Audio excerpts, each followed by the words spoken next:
माननीय लालू प्रसाद यादव जी और मरहूम डॉक्टर साहबुद्दीन साहब एक सगे दोस्त थे। ये ढकी छुपी बात नहीं है, पूरा देश जानता है। और इन दोनों के लड़के ये दोनों हैं, तो दोनों भाई हुए। भाजपा को 2014 में सत्ता में लाने के लिए पूरी दमखम, पूरी सिस्टम और पूरी अपनी एनर्जी लगा के जो 2014 में केंद्र में भाजपा को लाया, मुसलमान उसको भूला नहीं है। बुलेट ट्रेन चलाना तो अलग बात है, पूरा रेलवे को बेच दिया। उसके बाद भी जनता को बात समझ में नहीं आती है कि हमारा देश कहाँ जा रहा है। हाँ, जिसको 15 लाख मिला होगा वो एनडीए के साथ रहेगा, और जिसको 15 लाख नहीं मिला होगा, उसको छलावा और उसको गद्दारी किया गया होगा उस जनता के साथ, वो तो महागठबंधन के साथ रहेगा। प्रशांत किशोर जी फर्श का ही सपना देखिए, अर्श तो आपसे बहुत दूर है। प्रशांत किशोर जी, इब्तदाए इश्क है रोता है क्या, आगे आगे देखिए होता है क्या। मुसलमान आपका भी इंतजार कर रहा है, वरना जंगल राज में जितना अपहरण नहीं होता था, जंगल राज में जितनी हत्याएं नहीं होती थी, जंगल राज में जितनी बलात्कारियां नहीं होती थी, आज उसका चौगुना हो रहा है। आए दिन गरीब बोलने लगे थे, गरीब चलने लगे थे, गरीब दौड़ने लगे थे, गरीब अपनी हकों हिस्सा को मांगने लगे थे, गरीबों को आवाज देने का काम किया लालू जी ने, इसीलिए तो जंगल राज कहा गया। जनता दल के वरिष्ठ नेता बरौली विधानसभा क्षेत्र के संभावित प्रत्याशी भाई अब्दुल फत्तार उर्फ मुन्ना साहब मेरे साथ हैं। मुन्ना भाई से बात करेंगे और जानने का प्रयास करेंगे कि शहाबुद्दीन साहब की पत्नी हैना साहब और पुत्र ओसामा साहब के राष्ट्रीय जनता दल में शामिल होने से सारण में राष्ट्रीय जनता दल को कितना लाभ होगा और किस प्रकार की सोच रखते हैं भाई अब्दुल फत्तार उर्फ मुन्ना भाई। इनसे बात करेंगे। बहुत बहुत स्वागत, बहुत वंदन। आपके चैनल को भी बहुत बहुत स्वागत और आपको भी धन्यवाद। हैना साहब और ओसामा साहब दोनों लोग कल राष्ट्रीय जनता दल में शामिल हो गए। राजद के सुप्रीमो लालू प्रसाद ने स्वयं जो है पार्टी की सदस्यता दिलाई दोनों लोगों को। जैसे दोनों लोग शामिल हुए उसके बाद बिहार में राजनीति गर्मा गई। केंद्रीय मंत्री ललन सिंह कह रहे थे, जो सब लोग जानता है कि बिहार में लालू जी के और राबड़ी जी के शासनकाल में क्या था, ये लोग किनको पार्टी में शामिल कर रहे हैं, किनको नहीं शामिल कर रहे हैं, पूरी कहानी लोग जान चुके हैं, जंगल राज को देख चुके हैं। देखिए, ललन सिंह जो अपना बयान दिए और जंगल राज अक्सर ये लोग कहते हैं जी, मैं इनके जहन में एक बात उतार देना चाहता हूं और जनता भी बड़ी गौरव फिक्र से ये जवाब जानने की कोशिश करे कि लालू जी का जंगल राज की ये लोग रट क्यों लगाए हुए हैं। बस वजह इतना ही है कि लालू जी के शासन काल में गरीब बोलने लगे थे, गरीब चलने लगे थे, गरीब दौड़ने लगे थे, गरीब अपनी हकों हिस्सा को मांगने लगे थे, गरीबों को आवाज देने का काम किया लालू जी ने, इसीलिए तो जंगल राज कहा गया।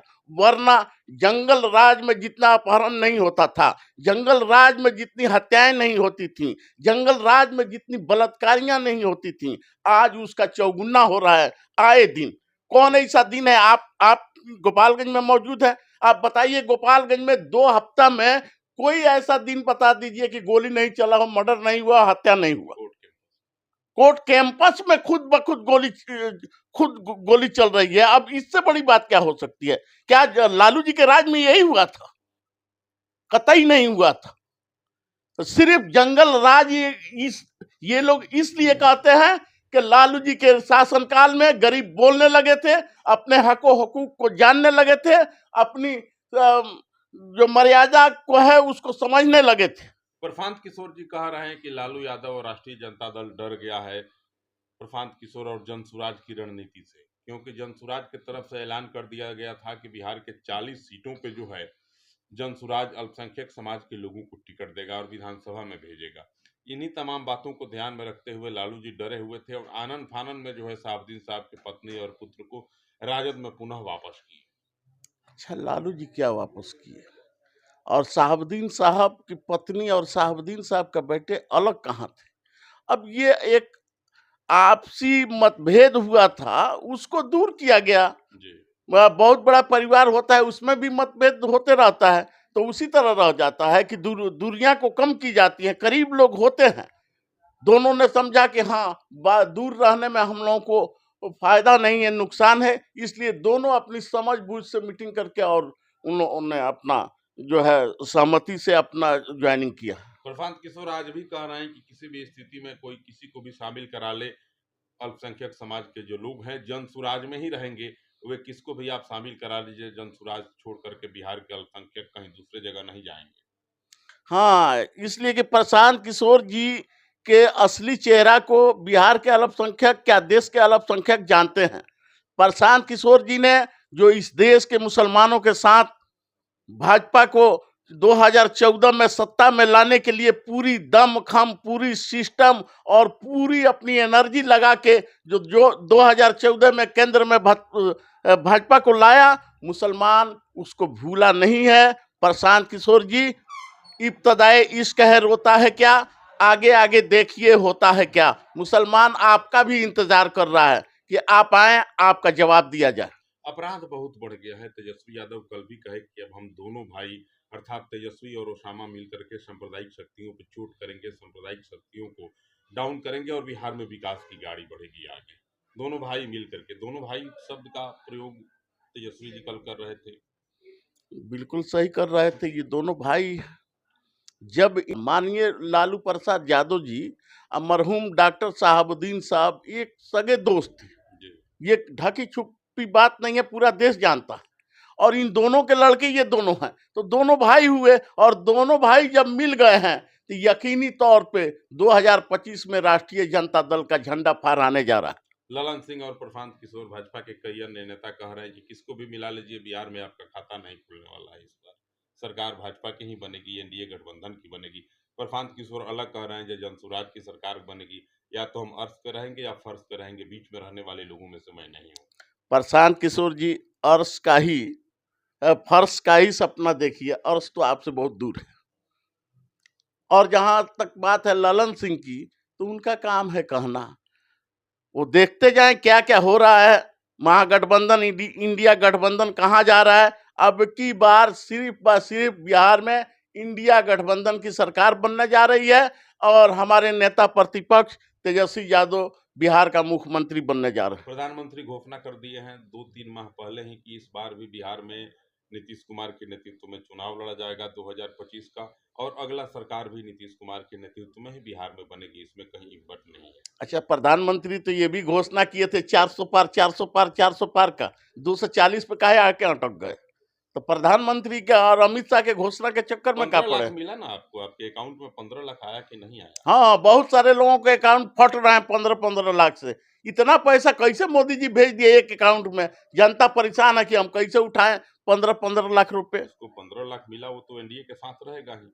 हाँ, जिसको 15 लाख मिला होगा वो एनडीए के साथ रहेगा, और जिसको 15 लाख नहीं मिला होगा, उसको छलावा और उसको गद्दारी किया गया होगा उस जनता के साथ, वो तो महागठबंधन के साथ सबसे रहेगा। बड़ा एक सवाल है मुन्ना भाई, छठ का पर्व है सामने, और आप भी देखे होंगे, आपके मोबाइल पे तस्वीरें वायरल हो रही हैं गुजरात से, बम्बे से, दिल्ली से, देश के पंजाब से, कई अन्य प्रांतों से मजदूर जो है छठ में आने के लिए बेचैन हैं।